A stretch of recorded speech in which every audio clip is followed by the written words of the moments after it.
Hello dear student, कैसे हैं आप सभी। आई होप कि आप सभी अच्छे होंगे, स्वस्थ होंगे, मस्त होंगे। मैं हिमांगनी मैम आप सभी का स्वागत करती हूँ इंस्पायर एकेडमी बालाघाट में। बच्चों, आज से हम लोग पीएनएसटी का क्रैश कोर्स स्टार्ट कर रहे हैं, जिसमें मैं आपको जूलॉजी पढ़ाने वाली हूँ। और आज से हम लोग स्टार्ट करने वाले हैं क्या, जूलॉजी। बेटा, अगर आप लोगों ने सिलेबस नहीं देखा है जूलॉजी का, तो जाकर क्या करना है, आपको पहले सिलेबस देखना है कि जूलॉजी में क्या क्या चीज़ें आती हैं और इसमें इंपॉर्टेंट टॉपिक कौन से हैं। ठीक है। और आज से हम जो स्टार्ट करने वाले हैं वो है, बेटा आप देखकर समझ ही गए होंगे स्क्रीन पर क्या है, बायनोमियल नोमेनक्लेचर मतलब द्विनाम पद्धति और हायरार्की क्लासिफिकेशन वर्गीकी पदानुक्रम के बारे में आज हम लोग पढ़ने वाले हैं कि कैसे जीवों का नामकरण किया गया, कैसे जीवों का वर्गीकरण किया गया। बहुत सारे जीव हैं पृथ्वी पर, इतने सारे जीव हैं कि हम उनको जानते भी नहीं हैं कई सारे जीवों को। तो वैज्ञानिकों ने क्या किया, इनको हम लोग अच्छे से पहचान सके, इनकी जानकारी अच्छे से ले सके, इसके लिए इन्होंने क्या किया, इसके लिए इन्होंने क्या किया, जीवों को वर्गीकृत कर दिया अलग अलग भागों में। ठीक है। आपको याद होगा आर.एच. विटेकर ने क्या किया था, जीवों का वर्गीकरण किया था पांच जगत में। जगत मोनेरा, जगत प्रोटिस्टा, जगत फंजाई, जगत प्लांटी एंड जगत एनिमेलिया। अगर आपने पढ़ा होगा 11th में तो आपको याद होगा कि ये जो क्लासिफिकेशन है आर.एच. विटेकर ने जब दिया था, तो इनको क्या किया था, पोषण के आधार पर अलग अलग तरीके से इसने क्या कर दिया था, विभाजित कर दिया था। और एक चीज याद रखा था इसने, क्या इन्होंने क्या याद रखा था कि जो जीव हैं इनका वर्गीकरण कैसे हो, विकसित जीवों की तरफ इनका वर्गीकरण किया। मतलब सबसे छोटे जीव कैसे थे, मोनेरा संघ के जीव थे, कुछ अविकसित थे। और इसके बाद धीरे धीरे से क्या हो गया, विकास क्रम की ओर बढ़ने लगा वर्गीकी मतलब वर्गीकरण। और इस आधार पर क्या किया था उन्होंने, वर्गीकरण किया था। ठीक है। इसके पहले भी वर्गीकी के इतिहास की बात करें बेटा, तो बहुत सारे वैज्ञानिकों का इसमें योगदान रहा है, जैसे कि कार्लिनियस का और हेकल का, कॉपलैंड का। तो ऐसे बहुत सारे वैज्ञानिक आए वर्गीकरण करने के लिए। ठीक है। तो वर्गीकरण करने के लिए सबसे पहले हमको आवश्यकता थी किसकी, कि जीवों को हम क्या कर सके, पहले जान सके कि ये क्या है। ठीक है। पहले हम जान सके कि क्या है, इसका नाम क्या है।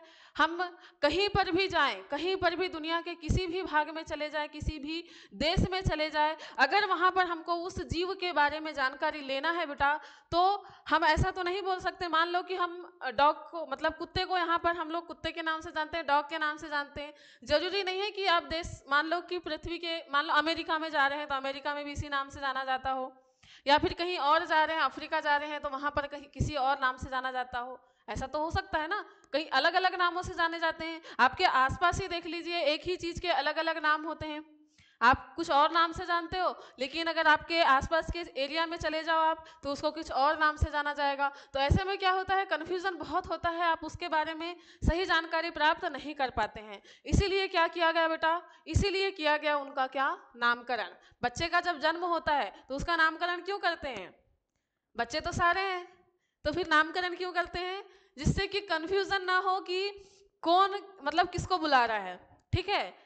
कौन किसको बुला रहा है, इसमें कंफ्यूजन ना हो, इसीलिए हम क्या करते हैं, जब बच्चा जन्म लेता है तो उसका क्या करते हैं, नामकरण संस्कार करते हैं। ठीक है। तो चलिए स्टार्ट करते हैं हम लोग क्या, नामकरण की पद्धति। और इससे पहले हम लोग देखेंगे क्या, कि जिस जीव के नामकरण के बारे में हम बात कर रहे हैं बच्चा, तो वो जो नामकरण है, जिस जीव का हम नामकरण कर रहे हैं, वो जीव है क्या चीज आखिर, हम जीव किसको बोल रहे हैं। हमारे आसपास तो इतनी सारी चीजें हैं, इतने सारे जीव दिखाई दे रहे हैं, इतनी सारी वस्तुएं दिखाई दे रही हैं, तो इनमें से हम किसको बोलेंगे जीव। जीव कहलाने के लिए ऐसी कौन सी चीज होना चाहिए उसके अंदर कि हम उसको बोले कि ये क्या है, जीव है। ठीक है।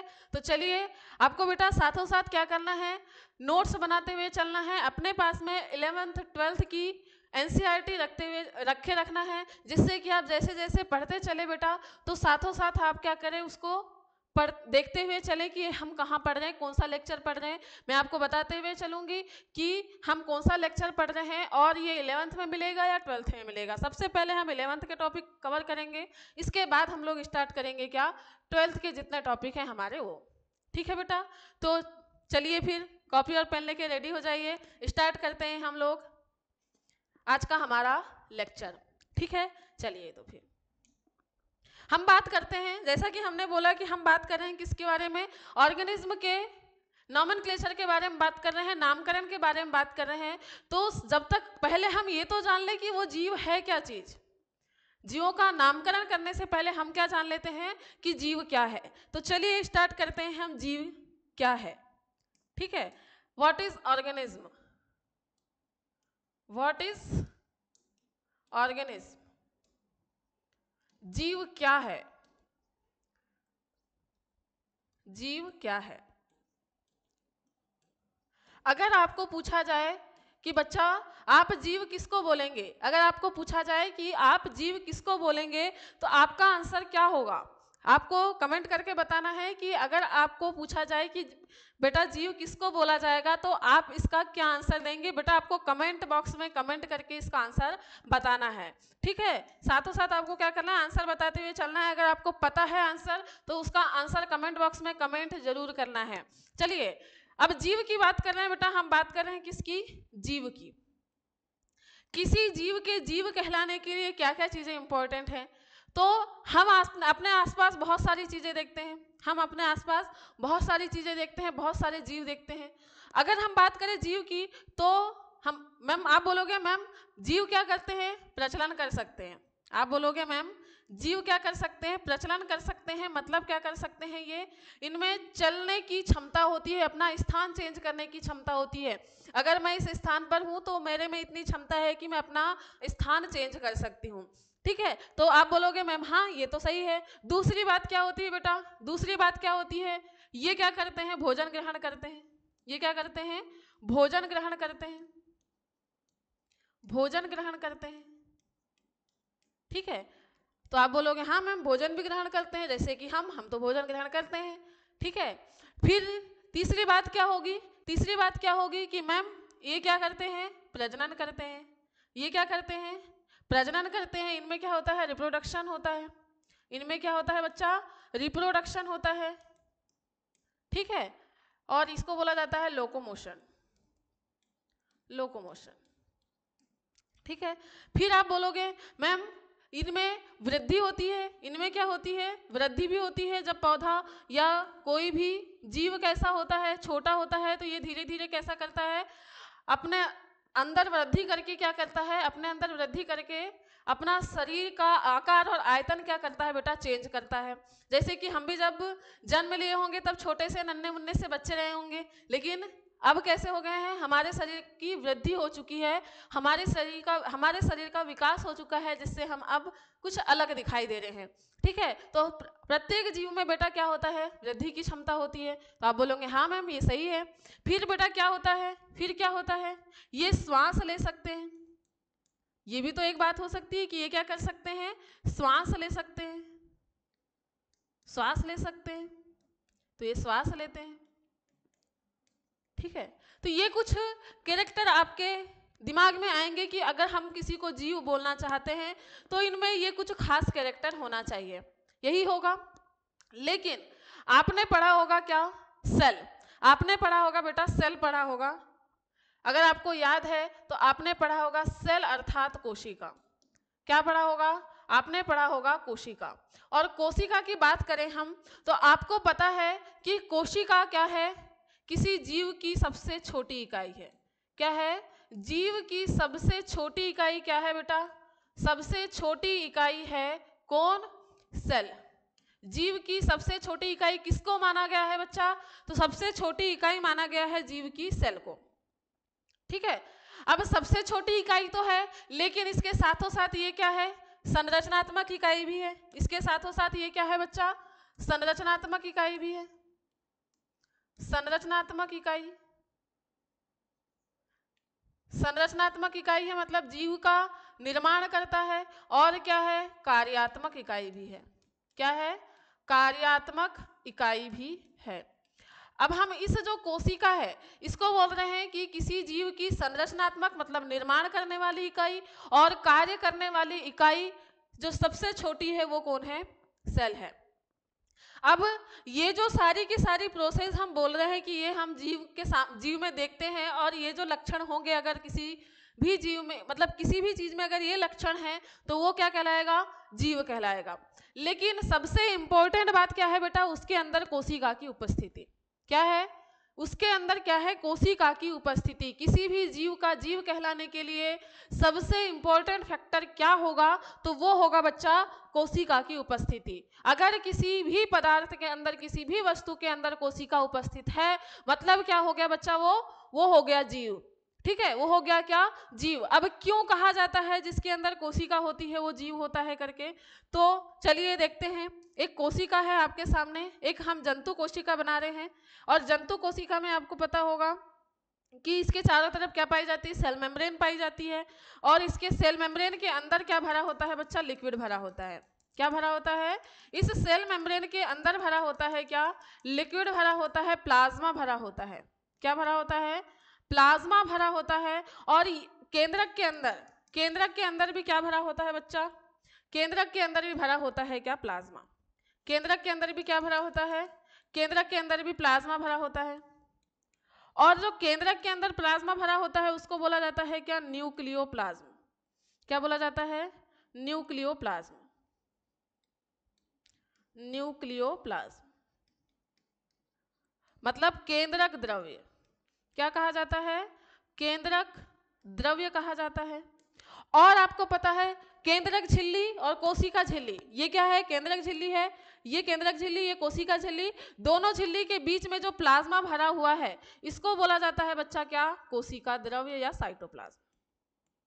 क्या कहा जाएगा? कोशिका द्रव्य कहा जाएगा, या इसी को कहा जाता है क्या? साइटोप्लाज्म। ठीक है, इसको क्या कहा जाता है? साइटोप्लाज्म कहा जाता है। साइटोप्लाज्म और न्यूक्लियोप्लाज्म दो चीजें हैं आपके सामने। क्या क्या चीजें हैं? एक है साइटोप्लाज्म और एक क्या है? न्यूक्लियोप्लाज्म। साइटोप्लाज्म और क्या है? न्यूक्लियोप्लाज्म। न्यूक्लियोप्लाज्म। ठीक है, ये दोनों जो लिक्विड है बेटा, दोनों जो प्लाज्मा है, ये दोनों मिलाकर क्या बनाते हैं? ये दोनों मिलकर बनाते हैं बच्चा प्रोटोप्लाज्म। क्या बनाते हैं? ये बनाते हैं प्रोटोप्लाज्म, अर्थात क्या बनाते हैं? जीव द्रव्य बनाते हैं। क्या बनाते हैं? ये बनाते हैं जीव द्रव्य। क्या बनाते हैं? जीव द्रव्य। और सारी की सारी जो आपके सामने ये प्रोसेस दिखाई दे रही हैं, जो हमने लिखा है कि ये लक्षण आपके जीवों के अंदर होने चाहिए, तो ये लक्षण बेटा किसमें? ये सारे के सारे कैरेक्टर जो होते हैं ये इस जीव द्रव्य के अंदर होते हैं, इस जीव के अंदर होते हैं। ठीक है, अगर कोई श्वसन कर रहा है तो वो उसमें जरूरत है किसकी? कोशिका की। और कोशिका के अंदर कौन है? जीव द्रव्य भरा हुआ है। जीव द्रव्य के अंदर क्या है? कुछ कोशिकांग हैं जो क्या करते हैं? अलग अलग प्रकार के कार्य को करते हैं। ठीक है, जैसे कि आपने सुना होगा माइटोकॉन्ड्रिया में क्या होता है? ऊर्जा का निर्माण होता है। ठीक है, क्लोरोप्लास्ट के अंदर ये पादप कोशिका में भोजन का निर्माण करते हैं।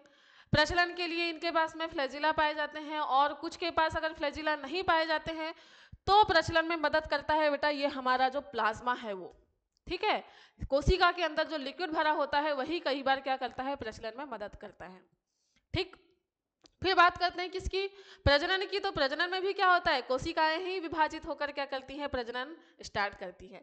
तो क्या हुआ? सारी की सारी प्रोसेस बच्चा किसके अंदर हो रही है? इसी कोशिका के अंदर भरे जीव द्रव्य में हो रही है। तो इसीलिए क्या कहा जाएगा? इसीलिए कहा जाता है कि किसी भी जीव के जीव कहलाने के लिए जो आधार होता है, जीव का आधार होता है, वो क्या है? जीव द्रव्य है। क्या है? जीव का आधार क्या है बच्चा? तो जीव का आधार है क्या? जीव द्रव्य। क्या है? जीव द्रव्य है। जीव द्रव्य अगर है तो वो क्या है? जीव है। अगर जीव द्रव्य मर गया तो वो क्या, मतलब जीव द्रव्य अगर नहीं है तो वो क्या हो गया बच्चा? निर्जीव हो गया। ठीक है, आपके पृथ्वी पर दो प्रकार के जीव आपने सुना होगा। दो प्रकार के जीव हो सकते हैं, सजीव हो सकता है या कैसा हो सकता है? निर्जीव हो सकता है। क्या हो सकता है? या तो सजीव हो सकता है या फिर हो सकता है क्या? निर्जीव हो सकता है। अगर वो सजीव है, अगर वो क्या है? अगर वो सजीव है तो उसके अंदर क्या होगा? जीव द्रव्य होगा। जीव द्रव्य है इसलिए वो सजीव है। जिसके अंदर जीव द्रव्य नहीं है तो वो कैसा है? निर्जीव है।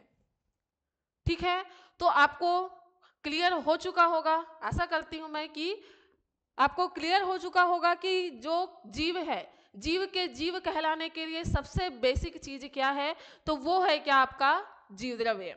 क्या है, जीव द्रव्य है। ठीक है।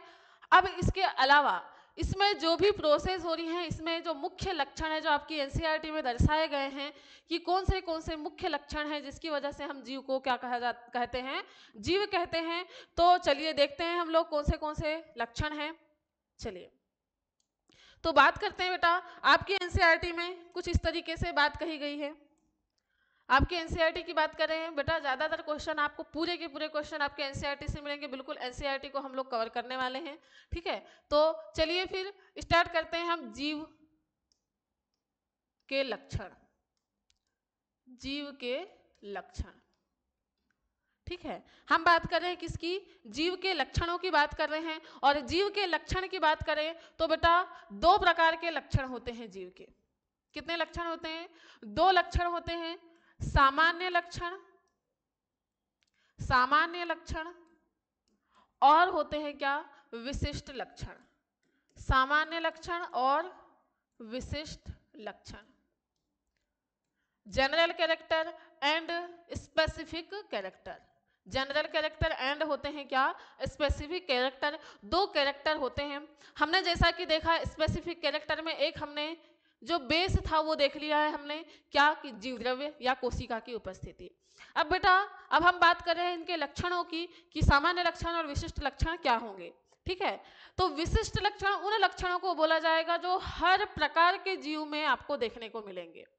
हर प्रकार के जीव में आपको जो लक्षण देखने को मिलेंगे वो लक्षण क्या हो जाएंगे, विशिष्ट लक्षण हो जाएंगे।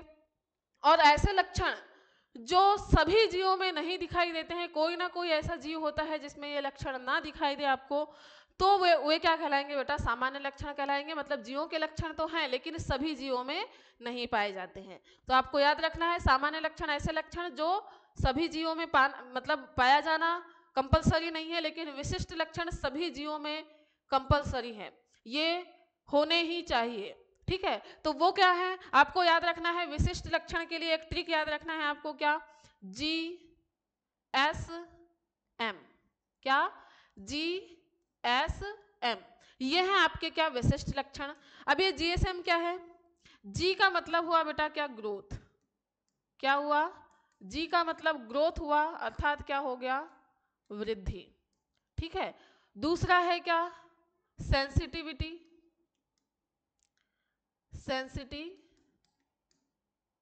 सेंसिटिविटी मतलब संवेदनशीलता, संवेदनशीलता। और तीसरा होता है बेटा क्या, मेटाबॉलिक रिएक्शन, मेटाबॉलिज्म। क्या होता है, मेटाबॉलिज्म अर्थात उपापचय, उपापचय। ठीक है, क्या, ग्रोथ, सेंसिटिविटी एंड मेटाबॉलिज्म। ये तीन कैरेक्टर ऐसे कैरेक्टर हैं जो सभी के सभी जीवों में पाए जाएंगे। ठीक है, इसके अलावा हमने बोला क्या कि इनमें क्या पाया जाता है, प्रचलन पाया जाता है। इनमें क्या पाया जाता है, प्रचलन पाया जाता है। तो ये प्रचलन क्या हो जाएगा, सामान्य लक्षण हो जाएगा। प्रजनन जो होता है ये भी क्या हो जाएगा, इनका सामान्य लक्षण हो जाएगा। ठीक है, अब इनको सामान्य लक्षण और विशिष्ट लक्षण क्यों कहा जाता है, आप परिभाषा तो समझ गए कि सभी जीवों में होता है। तो अगर हर जीव में कंपलसरी है तो विशिष्ट लक्षण, कंपलसरी नहीं है तो कौन सा लक्षण हो जाएगा, सामान्य लक्षण। अब बात करते हैं कि हम बात कर लेते हैं कि इनकी जो हमारे सामने रखे हुए हैं क्या, विशिष्ट लक्षण। तो विशिष्ट लक्षण की बात करते हैं बेटा। अगर हम ग्रोथ की बात करते हैं, किसकी बात कर रहे हैं हम, इस ग्रोथ की बात कर रहे हैं, वृद्धि की बात कर रहे हैं। तो जैसा कि मैंने बोला कि जब बच्चे का जन्म होता है तो बिल्कुल छोटा सा नन्हा मुन्ना सा बच्चा होता है, लेकिन धीरे धीरे क्या होता है, वो वृद्धि करने लगता है। अब आपके लिए क्वेश्चन है कि अगर एक बच्चा वृद्धि कर रहा है, एक बच्चा क्या कर रहा है, वृद्धि कर रहा है, एक बच्चा वृद्धि कर रहा है और एक क्या कर रहा है, एक पत्थर वृद्धि कर रहा है।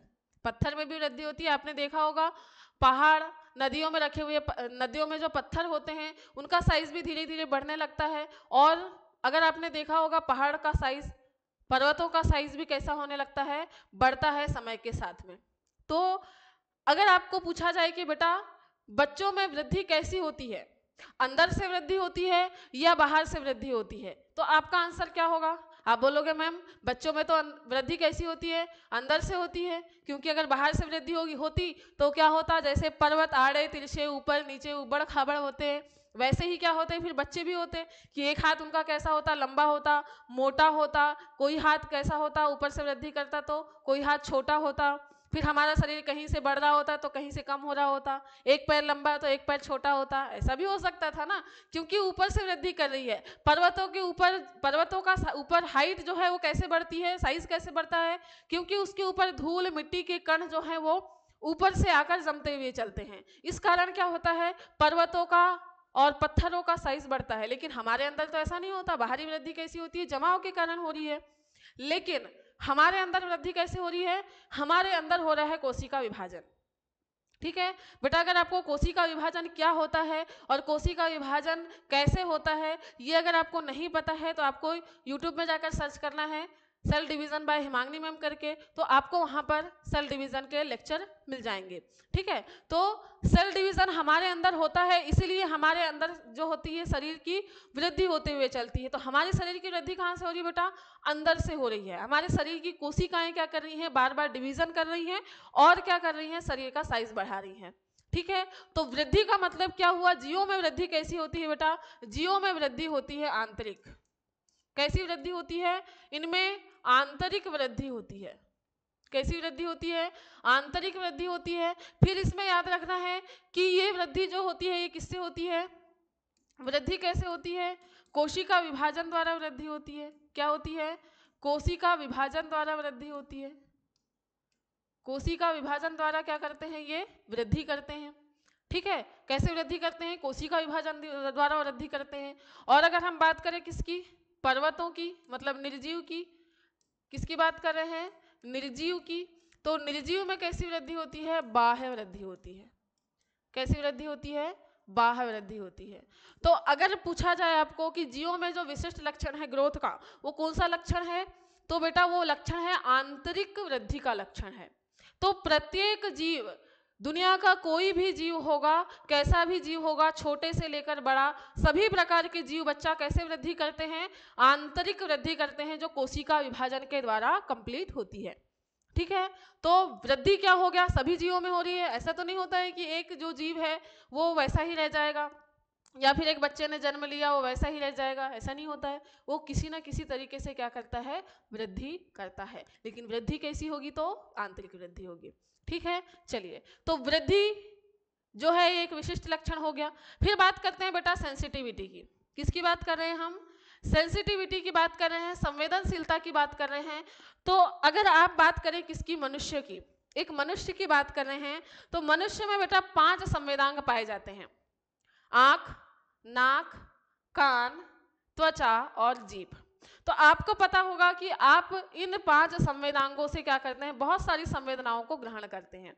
जैसे कि अगर मान लो कि आपको बहुत ज़्यादा गर्मी लग रही है, गर्मी का टाइम है, अभी गर्मी का मौसम है, बहुत ज़्यादा गर्मी लग रही है, आपको पता चलता है ना कि गर्मी लग रही है।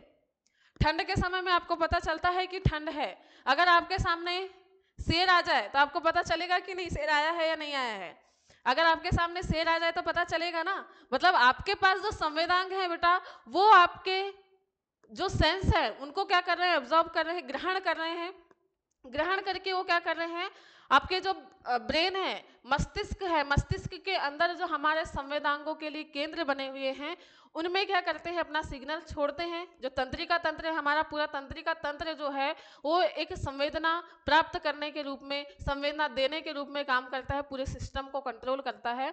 ठीक है, तो वैसे ही बेटा पौधों में भी देखा होगा आपने, बहुत ज़्यादा जब क्या हो जाता है, तापमान हो जाता है, तो पौधे कैसे होने लगते हैं, मुरझाने लगते हैं।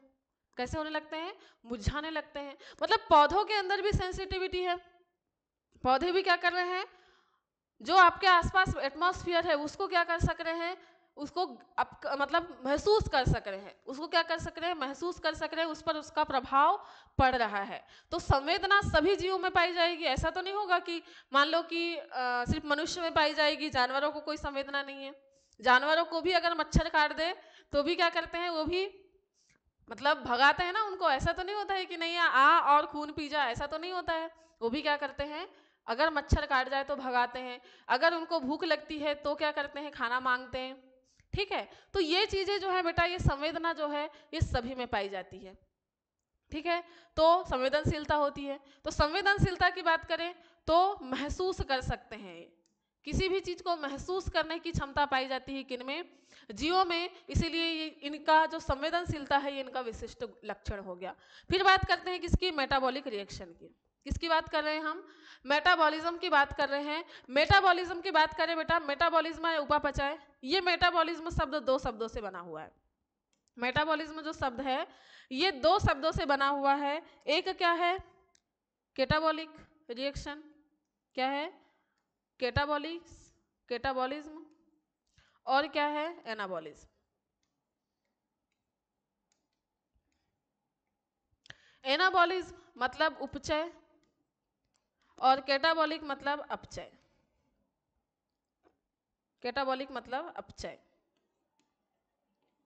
ठीक है, कैटाबॉलिक और एनाबॉलिक दो रिएक्शन है। कैटाबॉलिक और एनाबॉलिक दो रिएक्शन से मिलकर बना हुआ है आपका मेटाबॉलिज्म।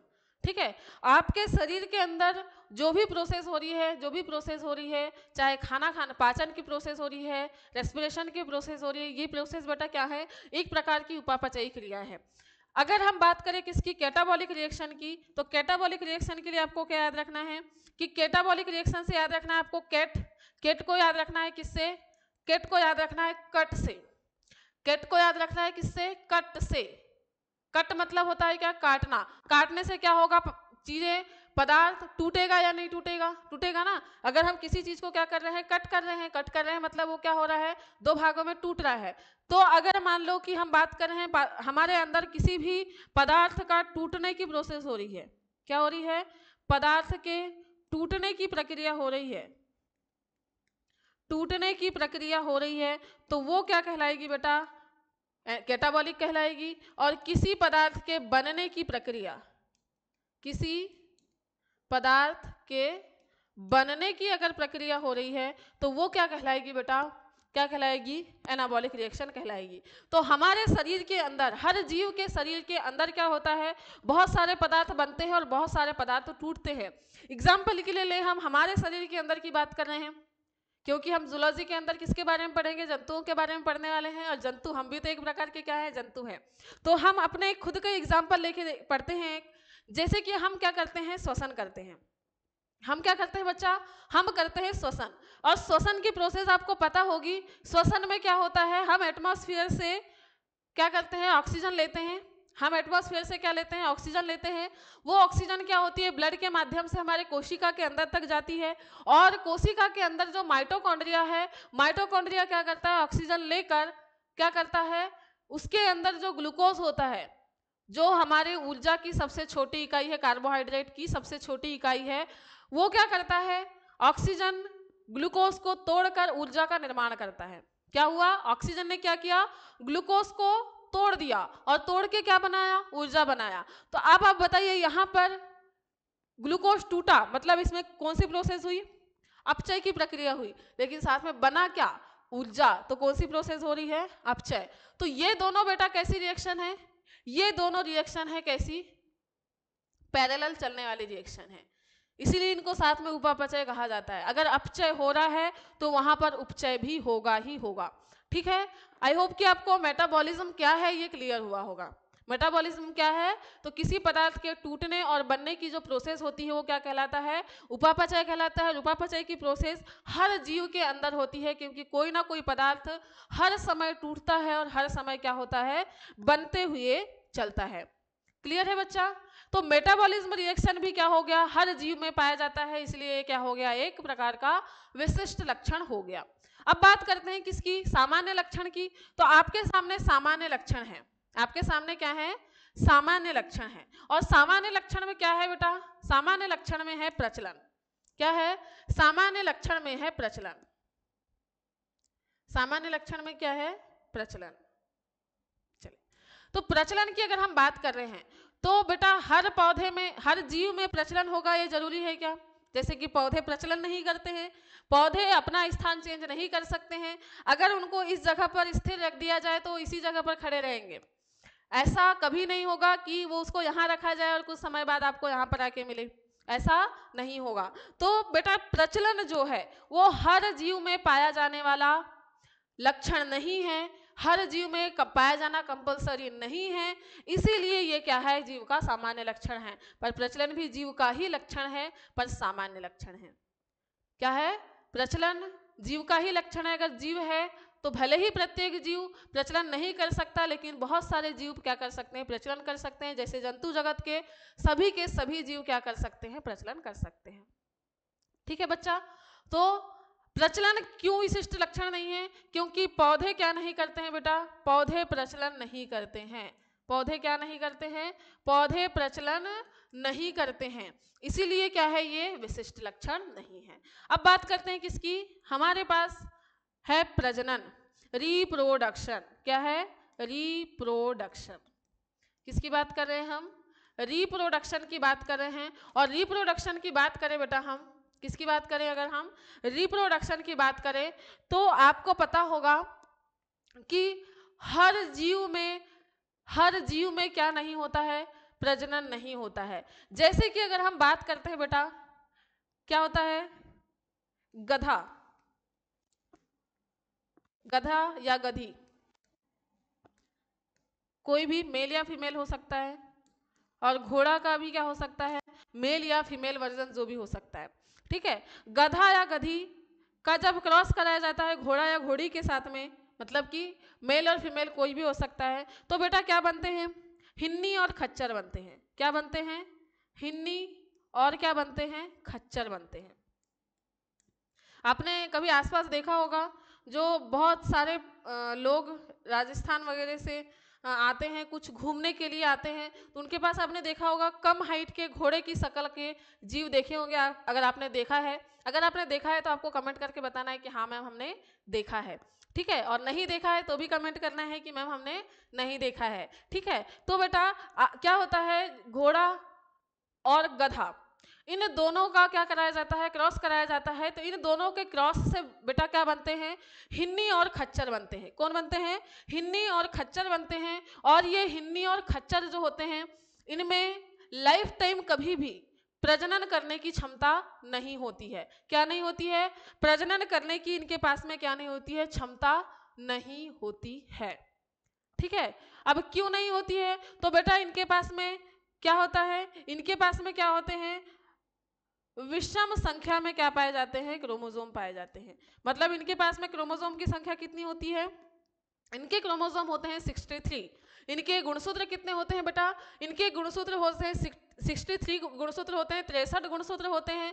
अब 63 गुणसूत्र आपको पता होगा कि जब किसी भी जीव को प्रजनन करना होता है, किसी भी जीव की बात कर रहे हैं, हम बात कर रहे हैं द्विगुणित जीवों की, हम बात कर रहे हैं एनिमल्स की, किसी भी एनिमल को प्रजनन करना होगा बेटा तो वो क्या करेगा, अर्धसूत्री विभाजन करेगा। कौन सा विभाजन करना होगा उसको, अर्धसूत्री विभाजन करना होगा, अर्धसूत्री विभाजन करना होगा। ठीक है, कौन सा विभाजन करना होगा, अर्धसूत्री विभाजन करना होगा। अब आप बताइए कि अगर आपके पास में 63 क्रोमोसोम है तो क्या इसको अर्धसूत्री विभाजन करके आप आधा कर सकते हो क्या, इसको आधा करोगे तो क्या हो जाएगा, ये तो पॉइंट में आंसर आ जाएगा कुछ इस तरीके से, ऐसा कुछ आंसर आएगा 31.5। और आपको याद रखना है कि क्रोमोसोम कभी भी पॉइंट में नहीं होते, हमेशा एक ऐसी होती है पूर्ण संख्या होती है। अब ये चूंकि अर्धसूत्री विभाजन करके जब युग्मक बना ही नहीं सकेंगे तो क्या ये प्रजनन कर सकेंगे, तो बेटा ये प्रजनन नहीं कर सकते हैं। आई होप कि आपको रीजन समझ में आया होगा कि क्यों ये क्रोमोसोम, हाँ क्रोमोसोम 63 होने का रीजन है कि इन दोनों के अलग अलग प्रकार के क्रोमोसोम क्या होते हैं, मिलते हैं, इसलिए क्या होता है 63 क्रोमोसोम बनते हैं।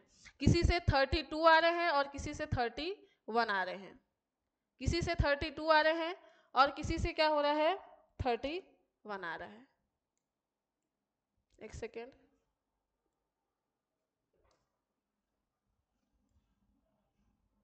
एक सेकेंड बेटा थोड़ा वेट कीजिएगा।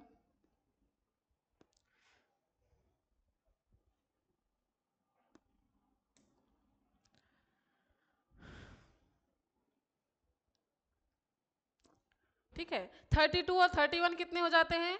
32 क्रोमोसोम और 31 क्रोमोसोम मिलकर क्या बनाएंगे? 63 क्रोमोसोम बना लेते हैं। और 63 क्रोमोसोम होने के कारण वो अर्धसूत्री विभाजन करके युग्मक का निर्माण नहीं कर पाता है। सो फिर क्या करेंगे?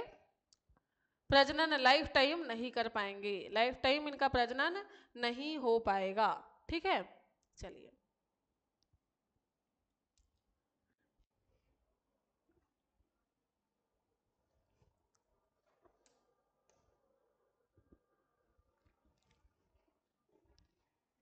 चलिए ठीक है। तो ये थे बेटा हमारे जीव के लक्षण। क्या थे? किसी भी जीव के जीव कहलाने के लिए क्या चीजें इंपॉर्टेंट है ये हमने देखा, और किसको हम जीव कहेंगे इसके बारे में भी हमने आज बात की है। ठीक है, तो आई होप कि आपको जीव मतलब ऑर्गेनिज्म क्या है ये क्लियर हुआ होगा, और जीव के विशिष्ट लक्षण और सामान्य लक्षण जो हमने पढ़ा है वो आपको समझ में आए होंगे। और आप अगर इससे रिलेटेड क्वेश्चन अगर आपको पूछा जाए तो आप इसके आंसर दे पाएंगे, ऐसी आशा करती हूं मैं। ठीक है, तो चलिए अब बढ़ते हैं हम लोग हमारे आज के टॉपिक की तरफ, जो हमारा क्या है? क्या है? एक सेकेंड। नॉमेनक्लेचर। क्या है बेटा आज का हमारा टॉपिक? है क्या? नॉमेनक्लेचर। क्या है? नॉमेनक्लेचर मतलब कि नामकरण। क्या है? नामकरण। ठीक है, चलिए हम बात कर रहे हैं किसकी? नामकरण की। जैसा कि मैंने आपको बताया कि पृथ्वी पर इतने सारे जीव हैं। जीव अपनी पृथ्वी पर क्या पाई जाती है? जैव विविधता पाई जाती है। पृथ्वी पर क्या देखने को मिलती है? जैव विविधता देखने को मिलती है, बायोडायवर्सिटी देखने को मिलती है। जैव विविधता या बायोडायवर्सिटी देखने को मिलती है। डायवर्सिटी देखने को मिलती है। अब बायोडायवर्सिटी मतलब जैव विविधता देखने को मिलती है। जैव विविधता का मतलब होता है अनेक प्रकार के जीव हमारे पृथ्वी पर हमको देखने को मिलते हैं। अब अगर आपको पता हो तो हम क्या होता है, बहुत सारे जीवों के नाम नहीं जानते हैं। बहुत सारे जीवों को हम सामने से देख के पहचान तो सकते हैं कि ये जीव कैसा है, कैसा दिखता है, लेकिन अगर आपको कोई पूछा जाए कि इसका नाम क्या है तो आप नाम नहीं बता सकते हैं। अगर कोई वैज्ञानिक किसी जीव पे क्या करना चाहता है? रिसर्च करना चाहता है, और अगर वो देश विदेश घूमने जाए और उसके बारे में क्या करे? रिसर्च करे, तो उसके लिए क्या है, उसको क्या पता होना चाहिए? जरूरी थोड़ी है कि वो जिस नाम से जानता होगा, जो यहाँ का सामान्य नाम होगा, वो विदेश में भी वही सामान्य नाम होगा उनका। तो बेटा क्या होता है कि हमको इसमें क्या होता है, किसी भी प्रकार की जानकारी लेने में क्या होती है? बहुत ही कठिनाई होती है। अलग अलग प्रकार के जीव होते हैं, तो इसके लिए हमको क्या करना पड़ता है? बहुत सारी कठिनाइयों का सामना करना पड़ता है। नाम हमको हमारा अलग अलग सामान्य नाम होने की वजह से। नाम कैसे होते हैं? जैसे कि मान लो हमारे यहाँ पर किसी चीज को किसी और नाम से जानते हो। अगर जैसे कि एक कुत्ते की बात कर लेते हैं, कुत्ते को कुकुर भी कहा जाता है, डॉग कहते हैं, कुत्ता कहते हैं। तो अलग अलग जगह पर अलग अलग नाम से जाना जाता है। अब हमारे यहाँ पर हम लोग क्या जानते हैं? कुत्ते के नाम से जानते हैं, लेकिन अगर आप बिहार साइड चले जाओगे तो इसको फिर कुकुर के नाम से जाना जाएगा। मतलब अलग अलग जगह पर क्या हो सकते हैं, अपने अपने अनुसार उनने क्या रख लिए हैं? सामान्य नाम रख लिए हैं। लेकिन ऐसा कोई नाम होना चाहिए, ऐसा कोई नाम होना चाहिए जिसको सब जानते हो। तो इसके लिए क्या किया वैज्ञानिकों ने? उनका क्या किया? नामकरण किया। किसका नामकरण किया? जितने भी पृथ्वी पर जीव पाए जा रहे हैं उनका नामकरण करने का सोचा। नामकरण का सोचने का रीजन क्या था आपको पता है? जैसा कि मैंने आपको बोला कि हर जगह पर जीवों के नाम अलग अलग होते हैं, तो हम एक ही नाम से जान सके इसलिए उनका नामकरण किया गया। अब ये नामकरण किया गया बेटा किसने किसने किया था? नामकरण की शुरुआत की थी किसने? कैरोलस लिनियस ने। क्या की थी? नामकरण की शुरुआत नामकरण किसने किया था? Carolus Linnaeus. किसने किया था? कैरोलस लिनियस ने।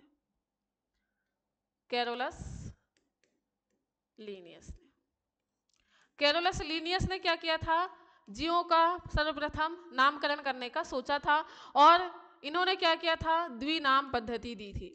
क्या दी थी? द्विनाम पद्धति दी थी। किसने द्विनाम पद्धति दी थी? किसने नामकरण की द्विनाम पद्धति दी थी? कैरोलस लिनियस ने। किसने? कैरोलस लिनियस ने। अलग अलग प्रकार के वैज्ञानिकों ने अलग अलग प्रकार से अपने अपने कॉन्सेप्ट दिए हैं, लेकिन कैरोलस लीनियस की द्विनाम पद्धति बेटा सबसे सही बैठती है, मतलब सबसे सही माना जाता है, क्योंकि ये ऐसे नाम है, क्योंकि ये इन्होंने जो द्विनाम पद्धति दी थी इसमें जो दो नाम थे बेटा वो कैसे थे, लेटिन भाषा में लिखे गए थे। कैसे थे? लेटिन भाषा में लिखे गए थे। और लेटिन भाषा ऐसी भाषा है जो कभी भी चेंज नहीं होती है, कभी भी चेंज नहीं हुई है, तो इसलिए इनका नामकरण कैसा था? लेटिन भाषा में था। ठीक है, तो कैरोलस लीनियस ने क्या किया था? द्विनाम पद्धति दिया था। इसके बाद याद रखना है कि पौधों और जंतुओं के नामकरण के लिए, इसमें और क्या याद रखना है?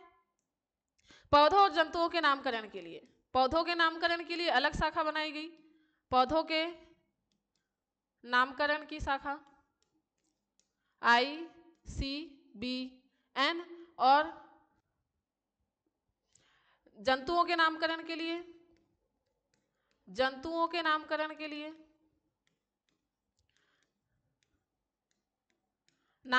लिए ICZN। इसका फुल फॉर्म याद रखना है। ये क्या है? ये कुछ ब्रांचेस हैं, ये कुछ संस्थाएं हैं, ये कुछ क्या है? ये हैं संस्थाएं। ये क्या है? कुछ संस्थाएं हैं बेटा जो क्या करती हैं? नामकरण करने का काम करती हैं। जो भी नए जीवों की खोज होगी उनका नामकरण करने के लिए, जैसे अगर पौधे नए खोजे गए तो उनका नामकरण कौन करेगा? ICBN करेगा। और अगर जंतु नए खोजे गए हैं तो उनका नामकरण कौन करेगा? ICZN करेगा। ठीक है, तो ICBN का फुल फॉर्म क्या है? ICBN का आपको क्या बताना है? फुल फॉर्म बताना है। चलिए जल्दी से, अगर आपको पता हो तो बताएंगे।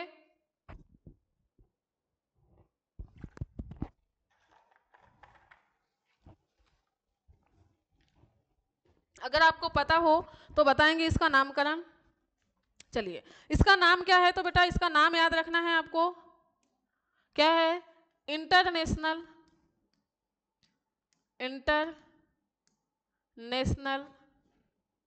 कोड, इंटरनेशनल कोड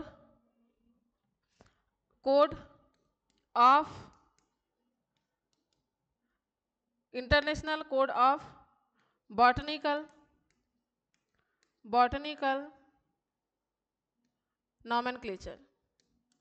दिखाई दे रहा है? चलिए यहाँ लिख दे रहे हैं, बॉटनिकल नॉमेनक्लेचर।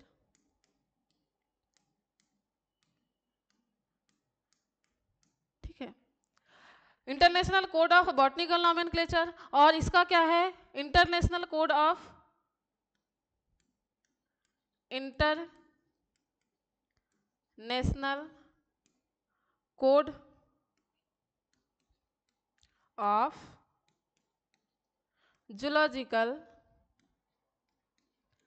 जूलॉजिकल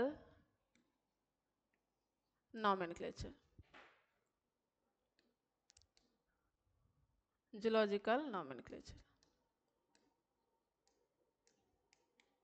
ठीक है, international code of botanical nomenclature, international code of zoological nomenclature.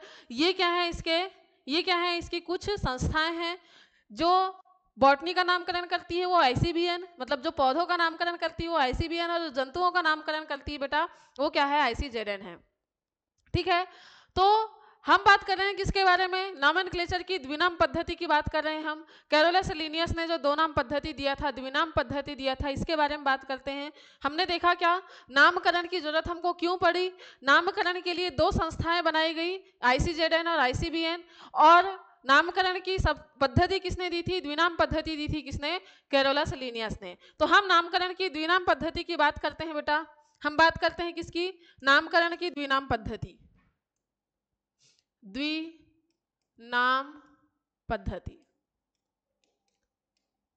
द्विनाम पद्धति या बाइनोमियल नॉमेनक्लेचर की बात करते हैं हम। तो बाइनोमियल नॉमेनक्लेचर की बात करें तो इसमें क्या होते हैं बेटा? दो नाम होते हैं। इसमें क्या होते हैं? इसमें चूंकि होते हैं दो नाम, किसका किसका? वंश और जाति का। उसका वंश कौन सा है और उसकी जाति कौन सी है? चूंकि वंश और जाति दोनों का नाम होता है, दो नाम होते हैं इसमें, इसीलिए इसको क्या कहा गया है? बाइनोमियल नॉमेनक्लेचर या द्विनाम पद्धति। जैसे कि हमारे नाम में भी दो क्या होते हैं? शब्द होते हैं। जैसे कि अगर हमारा खुद का नाम, ये क्या है? ये क्या है? खुद का नाम, और इसके साथ में हम क्या लगाते हैं? हमारे मम्मी पापा से जो हमको सरनेम मिलती है, तो वैसा ही क्या है? जाति उसका खुद का नाम हो गया, वंश क्या हो गया उसके जो उसको मम्मी पापा से मिला है। ठीक है, तो जैसे हमारे दो नाम होते हैं वैसे ही क्या किया गया है, जो दो नाम पद्धति है, जीवों के नामकरण की दो नाम पद्धति में भी दो नाम होते हैं बेटा। पहला नाम होता है वंश का नाम और दूसरा नाम होता है क्या, जाति का नाम। ये जो दो नाम पद्धति है ये किसने दी थी, तो ये दो नाम पद्धति दी थी किसने, कैरोलस लीनियस ने। किसने दी थी, कैरोलस लीनियस ने। दो नाम पद्धति दी थी कैरोलस लीनियस ने। बेटा कहीं कहीं पर क्या होता है, इसी को कार्ल लीनियस के नाम से दिया होता है, कार्ल लीनियस।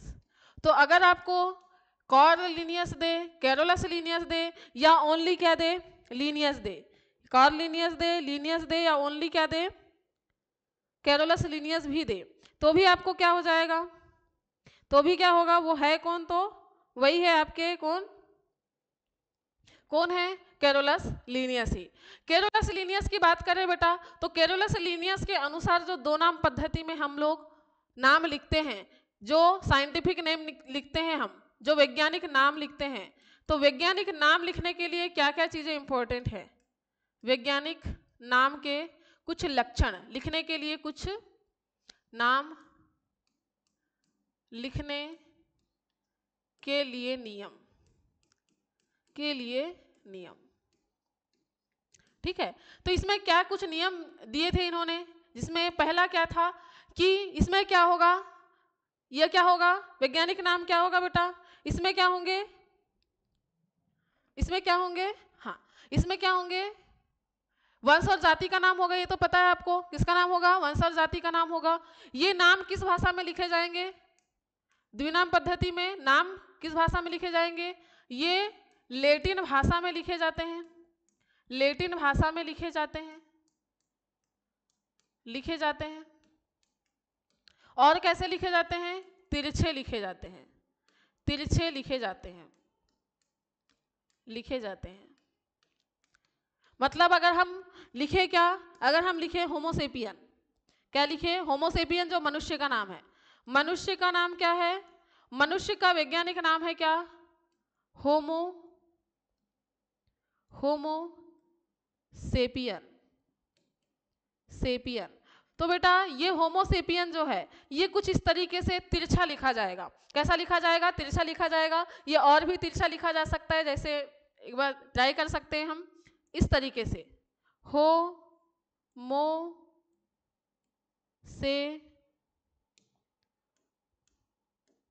पी यंस, कुछ इस तरीके से तिरछा लिखा जाएगा। फिर भी उतना तिरछा नहीं हो रहा है, तो बेटा एकदम तिरछा अक्षर से लिखा जाता है क्या, वैज्ञानिक नाम। सेकंड क्या होगा, सेकंड क्या होगा, सेकंड इसमें कैरेक्टर होगा। इसमें क्या होगा, पहला नाम, इसमें पहला नाम होगा किसका, वंश का, पहला नाम होगा क्या, वंश, और दूसरा नाम क्या होगा, दूसरा नाम जाति का नाम होगा, दूसरा क्या होगा, जाति का नाम होगा।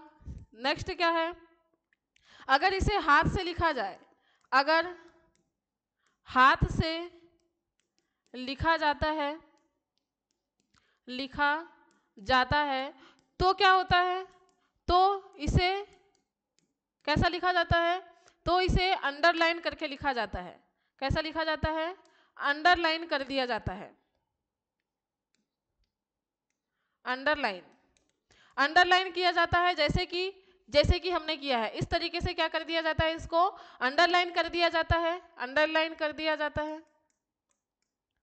ठीक है, क्या किया जाता है, अंडरलाइन किया जाता है। फिर याद रखना है कि जब इसको हाथ से लिखा जाता है तो इसमें क्या होता है, वंश के नाम का पहला अक्षर, वंश के नाम का पहला अक्षर, वंश के नाम का पहला अक्षर बड़ा, तथा बाकी सभी क्या होते हैं, बाकी सभी अक्षर छोटे अक्षरों में लिखे जाते हैं, छोटे अक्षरों में लिखे जाते हैं, छोटे अक्षरों में लिखे जाते हैं, छोटे अक्षरों में क्या होते हैं, लिखे जाते हैं। जैसे कि हमने लिखा है होमोसेपियन लिखा है, और एक हम नाम लिख देते हैं, जैसे कि आम का वैज्ञानिक नाम क्या है, आम का वैज्ञानिक नाम है क्या, मैंजीफेरा, मैंजीफेरा इंडिका, एक सेकेंड, फेरा इंडिका। तो तिरछे अक्षरों में लिखा जाएगा। पहला अक्षर कैसा होता है? बड़ा होता है। इसको कैसा किया जाता है? अंडरलाइन करके लिखा जाता है। तो ये होते हैं कुछ क्या कैरेक्टर किसके? दो नाम पद्धति में नाम लिखने के। ठीक है, दो नाम पद्धति में नाम लिखने के ये होते हैं। ठीक है, चलिए तो एक बार फिर से हम रिवाइज करते हैं। द्विनाम पद्धति में दो नाम होते हैं, वंश और जाति का नाम, इसलिए इसको क्या कहा गया है? दो नाम पद्धति नाम दिया गया है। नामकरण की दो नाम पद्धति किसने दी थी? तो कैरोलस लिनियस ने दी थी। जब नामकरण किया जाता है तो किन किन बातों का ख्याल रखना चाहिए? तो ये कैसे लिखे जाते हैं, इसके क्या नियम है कुछ कि वैज्ञानिक नाम हमेशा लैटिन भाषा में लिखे जाते हैं और तिरछे लिखे जाते हैं। इसमें क्या होता है? पहला वंश का नाम तथा दूसरा जाति का नाम होता है। वंश का नाम का पहला अक्षर हमेशा कैसा होता है? बड़ा होता है। बाकी सभी अक्षर कैसे होते हैं? छोटे अक्षरों में लिखे जाते हैं। और क्या होता है? और क्या होता है? अगर इसे हाथ से लिखा जाता है तो इसको क्या कर दिया जाता है? तिरछा और अंडरलाइन करके लिखा जाता है। तो ये कुछ लक्षण है, कुछ नियम है आपके दो नाम पद्धति में नामकरण करने के। दो नाम पद्धति में नामकरण करने के कुछ आपके पास में लक्षण हैं। तो ये लक्षण आपको याद रखना है, कभी कभी पूछा जाता है। ठीक है, चलिए इसके बाद हम लोग देख लेते हैं इसके कुछ एग्जाम्पल। इसके कुछ एग्जाम्पल देख लेते हैं बेटा। दो नाम पद्धति में जो नामकरण किया गया था उसमें कुछ एग्जाम्पल आपके सामने हैं जो कई बार पूछे गए हैं। जो क्या है? कई बार पूछे गए हैं। तो आपको इसको क्या करना है? याद रखना है। ठीक है, इसको क्या करना है? याद रखना है। एक सेकेंड,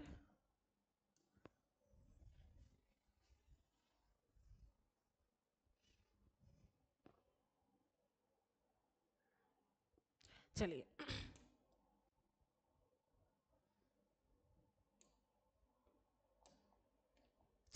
तो आपके सामने कुछ वैज्ञानिक नाम हैं, जैसे कि ह्यूमन मतलब मनुष्य का वैज्ञानिक नाम। एक सेकेंड बेटा,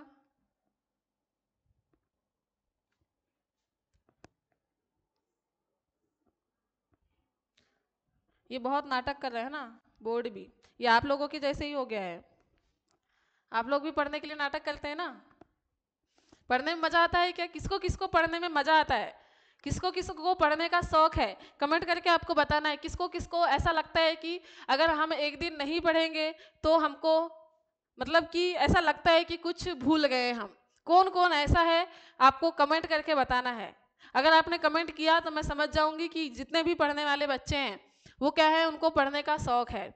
ठीक है, और जिसको पढ़ने का शौक नहीं है वो भी क्या करेगा? कमेंट करके बताएगा कि मैम हमको पढ़ना अच्छा नहीं लगता है। ठीक है, चलिए थोड़ा टाइम लगेगा, लोड हो रहा है।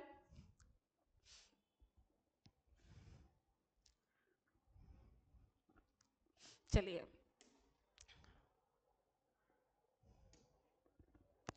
तो हम देख रहे हैं क्या? वैज्ञानिक नाम। हम देख रहे हैं क्या? वैज्ञानिक नाम देख रहे हैं। और वैज्ञानिक नाम में सबसे पहला हम देख रहे हैं किसका नाम? हम देख रहे हैं किसका नाम? तो हम देख रहे हैं मनुष्य। किसकी बात कर रहे हैं हम? हम बात कर रहे हैं किसकी? मनुष्य की। तो बेटा मनुष्य का वैज्ञानिक नाम क्या है? होमो सेपियंस। क्या है? मनुष्य का वैज्ञानिक नाम है होमो सेपियंस। लायन का है क्या? Panthera leo. लायन से ही लियो। एलिफेंट का क्या है? Elephas maximus. एलिफेंट का क्या है? Elephas maximus. फिर क्या है? लेपर्ड या इसी को बोला जाता है पेंथर। लेपर्ड या पेंथर, तो इसका है पैंथेरा पार्डस। क्या है? Panthera pardus. पीकॉक का क्या है? पाओ क्रिस्टेटस। क्या है? पाओ क्रिस्टेटस। टाइगर का क्या है? Panthera Tigris. टाइगर से टाइग्रिस। हॉर्स का क्या है? इक्वस केबेलस। हॉर्स का क्या है? इक्वस केबेलस है। डॉग का वैज्ञानिक नाम कैनिस फैमिलियरिस। केट का फेलिस डोमेस्टिकस। और फिर क्या है? कोबरा, जो हमारा कोबरा सांप होता है उसका नाम क्या है बेटा? नाजा नाजा। क्या नाम है? नाजा नाजा नाजा। वो गाना नहीं है, नाजा नाजा। ठीक है, क्या है? नाजा नाजा गाना। ठीक है, एक सॉन्ग है। तो वैसे याद रखना है नाजा नाजा। ठीक है, नाजा नाजा किसका नाम है? कोबरा। इसके बाद में बात करते हैं किसकी? पाइथन, जो अजगर होता है, अजगर सांप, इसका वैज्ञानिक नाम क्या है? पाइथन। मोल्यूरस, पाइथन मोल्यूरस।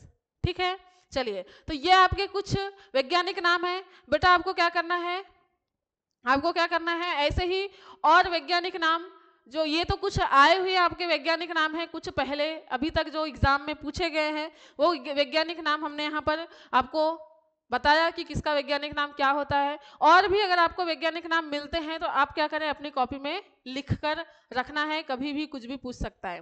ठीक है, तो चलिए, इस तरीके से बेटा हमारा जो द्विनाम पद्धति वाला टॉपिक था वो होता है क्लियर। अब हम बढ़ते हैं किसकी तरफ, हमारा नेक्स्ट टॉपिक है क्या, हायरार्की क्लासिफिकेशन। क्या है, हायरार्की क्लासिफिकेशन, वर्गीकी पदानुक्रम या वर्गीकी संवर्ग की बात कर रहे हैं हम। किसकी, वर्गीकी पदानुक्रम या वर्गीकी संवर्ग की बात कर रहे हैं, वर्गीकी पदानुक्रम या वर्गीकी संवर्ग की बात कर रहे हैं। चलिए, तो वर्गीकरण की या वर्गी की बात करें बेटा, तो वर्गीकरण जो है, वर्गीकरण वर्गीकरण वर्गीकरण की सबसे पहले शुरुआत किसने की थी, अरस्तु ने। किसने की थी, सबसे पहले वर्गीकरण की शुरुआत किसने की थी, अरस्तु ने। इसीलिए तो हम इसे बायोलॉजी के पिता कहते हैं। किसने की थी, अरस्तु ने की थी। ठीक है, इसके बाद में बेटा किसने, कैरोलस लीनियस ने। किसने, कैरोलस लीनियस ने। कैरोलस लीनियस ने क्या किया था, वर्गीकरण किया जो कैसा था, प्राकृतिक वर्गीकरण था, पहला प्राकृतिक वर्गीकरण जीवों का।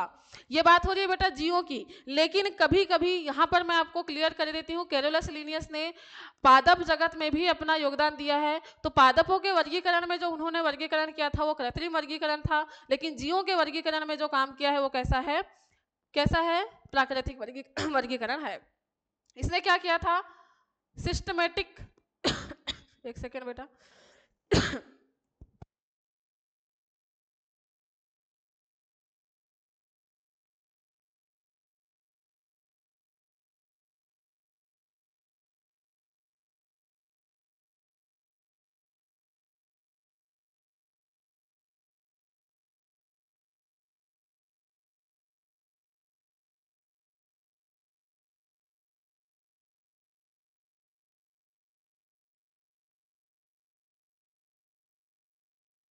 चलिए, तो कैरोलस लीनियस की हम बात कर रहे हैं। कैरोलस लीनियस ने बेटा प्राकृतिक वर्गीकरण किया था, और ये वर्गीकरण किया था किसमें, सिस्टेमा नेचुरी में अपने वर्गीकरण के बारे में बताया था। किसने, सिस्टेमा नेचुरी नाम की एक पुस्तक, सिस्टेमा नेचुरी, सिस्टेमा नेचुरी नाम की एक किताब में क्या किया था, इन्होंने अपने वर्गीकरण के बारे में लिखा था। ठीक है, ये जो सिस्टेमा शब्द है बेटा, ये सिस्टम, इसी से क्या है, सिस्टमेटिक्स शब्द आता है, सिस्टमेटिक्स, जिसका अर्थ क्या होता है, वर्गीकरण, जिसका अर्थ क्या होता है, वर्गीकरण। तो वर्गीकरण शब्द कहाँ से आया, सिस्टमेटिक्स, और सिस्टमेटिक शब्द आया है किससे, सिस्टेमा से, वर्गीकरण, वर्गीकरण। तो वर्गीकरण के अंतर्गत क्या क्या चीजें आती हैं, तो वर्गीकरण के अंतर्गत बेटा क्या आता है, इसका विशेषीकरण आता है। क्या आता है, विशेषीकरण आता है। सॉरी, क्या वर्गीकरण के अंतर्गत क्या क्या आ जाएगा, सबसे पहले तो आ जाएगा क्या, इसका आ जाएगा पहचान करना, पहचान करना, फिर क्या करना, इसका नामकरण करना, पहचान करके उसका क्या करना, नामकरण करना, और उसके बाद में क्या करना, इसका वर्गीकरण, क्या करना, वर्गीकरण करना। इन सभी को मिला के क्या बोला जाता है, वर्गीकरण कहा जाता है। और वर्गीकरण की शाखा, ऐसी शाखा जिसके अंतर्गत वर्गीकरण का अध्ययन किया जाता है वो क्या कहलाती है, वर्गीकी कहलाती है, टेक्सोनॉमी कहलाती है। क्या कहलाती है, टेक्सोनॉमी कहलाती है, टेक्सोनॉमी कहलाती है। ठीक है, एक बार फिर से रिवाइज कर रहे हैं, हम पढ़ रहे हैं हायरार्की क्लासिफिकेशन या वर्गीकी पदानुक्रम। इसमें हम बात कर रहे हैं किसकी, वर्गीकरण की। सबसे पहले वर्गीकरण का प्रयास किसने किया था, अरस्तु ने। इसके बाद किसने किया, कैरोलस लीनियस ने वर्गीकरण किया। कैरोलस लीनियस ने जो वर्गीकरण किया था बेटा वो कैसा था, प्राकृतिक वर्गीकरण था, जिसमें उन्होंने क्या किया था, जीवों को दो भागों में बांटा था, पादप और जंतु। ये क्वेश्चन आया हुआ है आपका 2013 में, तो आपको याद रखना है कि कैरोलस लीनियस ने जो सबसे पहले जीवों को जब बांटा था दो भागों में, तो वो कौन से भागों में बांटा था, तो पादप और जंतु दो भागों में बांटा हुआ था। अब बात कर रहे हैं किसके, कैरोलस लिनियस के वर्गीकरण की। तो सबसे पहले चूंकि कैरोलस लिनियस ने वर्गीकरण किया था, तो ये वर्गीकरण के बारे में इन्होंने बताया था कहाँ, अपनी पुस्तक सिस्टेमा नेचुरी नाम की एक किताब थी, इसमें बताया था। ये सिस्टेमा शब्द से बना हुआ है क्या, सिस्टमेटिक से, उसी से शब्द आया है क्या, वर्गीकरण। वर्गीकरण सिस्टमेटिक से है, सिस्टमेटिक्स जो है वो किससे आया है, सिस्टेमा शब्द से आया हुआ है। अब हम बात करें वर्गीकरण की, तो वर्गीकरण में क्या किया जाता है, क्या क्या किया जाता है। तो सबसे पहले हम क्या करते हैं वर्गीकरण में, जीव की पहचान करते हैं। जीव की अगर हमको पहचान हो गई कि ये क्या है, कैसा जीव है, तो इसके बाद हम क्या करते हैं, उसका नामकरण करते हैं। क्योंकि ये सब चीजें की जाती है किसके आधार पर, आर.एच. विट्टे करके वर्गीकरण के आधार पर। ठीक है, तो सबसे पहले हमने पहचान की है किसके जैसे दिखाई देता है, फिर हमने इसका कर दिए क्या, नामकरण। और जब नामकरण हो गया तो इसको इसके स्थान पर रख दिए, इसके जहां पर ये सुटेबल है वहां पर क्या कर दिए, उसको रख दिए। तो ये क्या कहलाता है, वर्गीकरण कहलाता है। तो वर्गीकरण के अंतर्गत तीन चीजें आती हैं, पहचान करना, नामकरण करना और वर्गीकरण करना। और वर्गीकरण की का अध्ययन जिस शाखा के अंतर्गत किया जाता है वो क्या कहलाती है, वर्गीकी या टेक्सोनॉमी कहलाती है। वर्गीकी या कहलाती है क्या, टेक्सोनॉमी। तो हमको इसकी परिभाषा देखना है, क्या क्या वर्गीकरण की ऐसी शाखा, सॉरी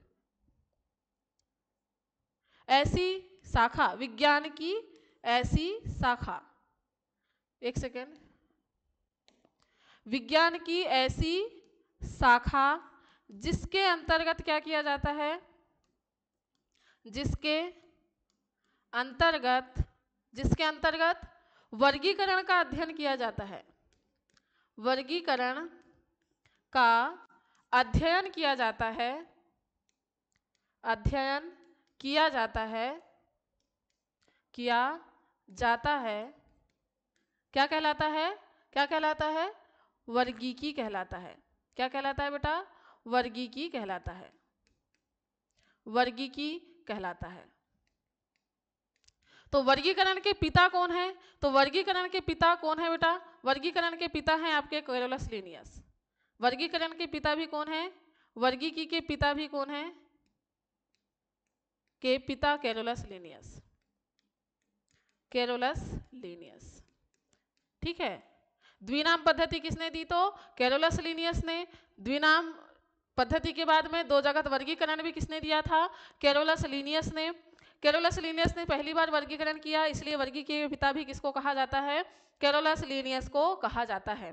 ठीक है, अब हम बात कर रहे हैं किसकी, वर्गीकी संवर्ग की। बेटा इनके वर्गीकरण के लिए, इनका वर्गीकरण सही तरीके से हो सके और हम इनकी सही जगह पर इनको रख सके, इसके लिए क्या किया गया है, वर्गीकी पदानुक्रम बनाया गया है, जिसमें हम लोग बात करते हैं वर्गीकी पदानुक्रम की, जिसमें हम बात करते हैं किसकी, वर्गीकी पदानुक्रम की। तो वर्गीकी पदानुक्रम में क्या क्या चीजें आएंगी, तो चलिए बात करते हैं वर्गीकी पदानुक्रम की। वर्गीकी पदानुक्रम में बेटा 7 टेक्सा होते हैं। चलिए, वर्गीकी पदानुक्रम के प्रत्येक चरण को, क्या, वर्गीकी पदानुक्रम के प्रत्येक चरण को टेक्सा कहा जाता है। क्या कहा जाता है, टेक्सा कहा जाता है, टेक्सा कहा जाता है। और क्या होते हैं, वर्गीकी संवर्ग में कितने टेक्सा होते हैं, वर्गीकी संवर्ग के 7 टेक्सा होते हैं, 7 टेक्सा होते हैं। और ये 7 टेक्सा कौन है, कौन से हैं, तो चलिए 7 टेक्सा लिख रहे हैं हम लोग, 3 4 5, एक सेकेंड, 1 2 3 4 5 6 और 7 टेक्सा हमको लिखना है। और 7 टेक्सा है बेटा, 7 टेक्सा कैसे हैं, जैसे कि हम अगर अपना परिचय दें, ये जीवों के परिचय के लिए 7 टेक्सा बनाए गए हैं, जीवों का सही तरीके से वर्गीकरण हो सके, इसीलिए 7 टेक्सा बनाए गए हैं, जिसमें हम लोग क्या करते हैं, जीवों का वर्गीकरण करते हैं। और इसके वर्गीकरण की सबसे छोटी इकाई क्या है, जाति। क्या है, वर्गीकरण की सबसे छोटी इकाई है जाति। जैसा कि हमने बोला कि हमारा नाम, एक बार अगर हम अपना परिचय दें तो हम क्या बताते हैं, सबसे पहले हमारा नाम, सरनेम, पिता का नाम, पिता के नाम के बाद बताते हैं कि हम कहाँ रहते हैं, मतलब किस मोहल्ले में रहते हैं, किस गांव में रहते हैं, किस जिले में रहते हैं, किस प्रदेश में रहते हैं, किस देश में रहते हैं।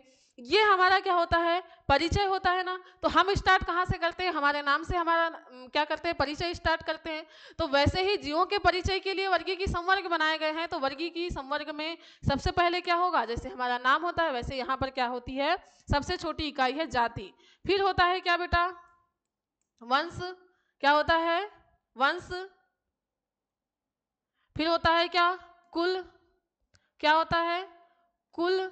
फिर होता है क्या, गण। फिर होता है वर्ग। फिर होता है क्या, संघ। और फिर होता है क्या, जगत। सबसे बड़ा, जैसे कि हम बोलते हैं कि हम भारत देश में रहते हैं, वैसे ही ये क्या बोलेंगे कि हम किस जगत में रहते हैं। जैसे कि जगत की बात करते हैं हम, तो 5 जगत में बांटा गया है जीवों को आर.एच. विटेकर ने। कौन से जगत, मोनेरा, प्रोटिस्टा, फंजाई, प्लांटी और क्या, एनिमेलिया। प्लांटी और एनिमेलिया। तो ये कौन से जगत के हैं, इनके बारे में बताएंगे। तो ये अपना परिचय इस तरीके से कुछ देंगे। ठीक है, तो जाति सबसे पहले आ जाएगी बेटा क्या, स्पीसीज। फिर आ जाएगा क्या, जीनस, मतलब वंश। फिर आ जाएगा क्या, इसकी फैमिली। फैमिली के बाद आ जाएगा क्या, ऑर्डर।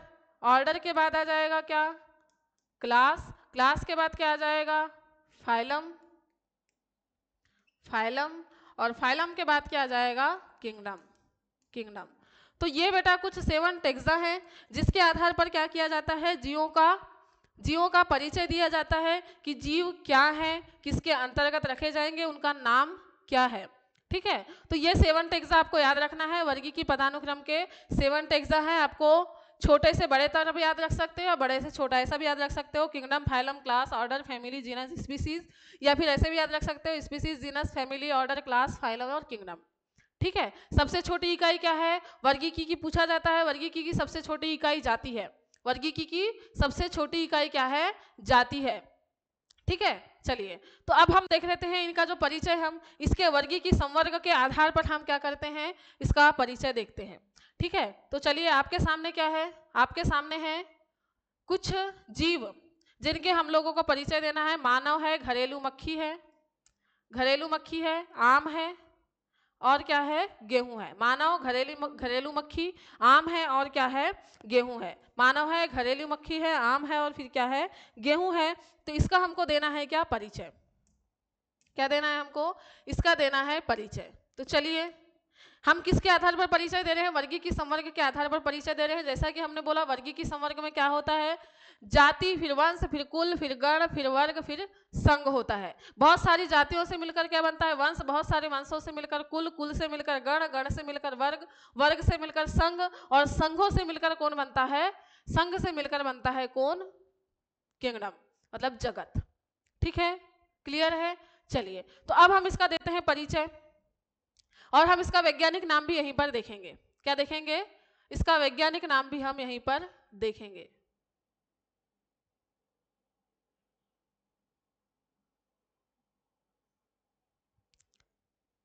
एक सेकंड बेटा, कुछ गड़बड़ है,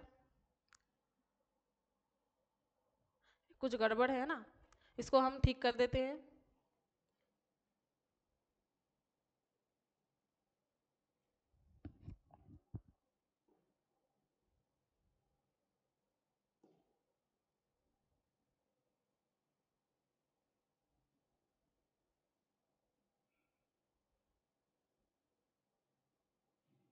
चलिए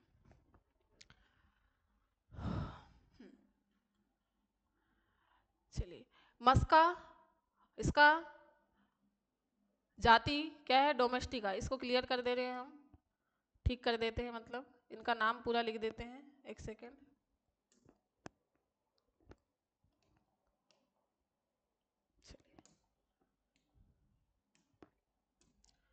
मस्का डोमेस्टिका,